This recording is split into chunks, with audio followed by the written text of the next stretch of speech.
Kométa? No. Čo je? Vyschlo napájadlo. Čože?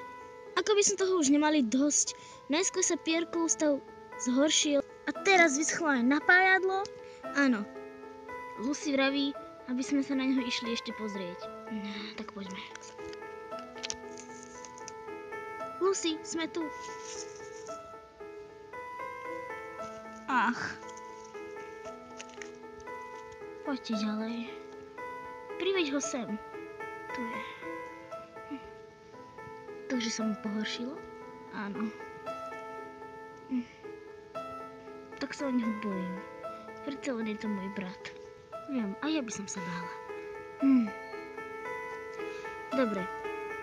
Musíme ísť. Tom vraví, že vyschlo napájadlo. Vyschlo? Ale veď je zima. Potom, čo udreli tie veľké mrazy, bolo globálne oteplovanie.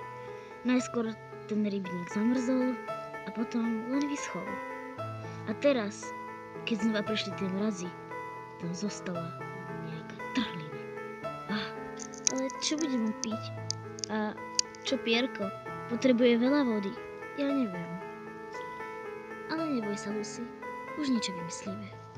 Dnes večer sa celá naša svorka zhromaždí pred mojou skalou. Rozneste to. Áno, madam. Lucy, dávaj si na Pierka pozor. Dám, Tom. Dám. Už sa radšej vieš tu naspäť schovať do tej húštiny. Ja to idem rozniesť.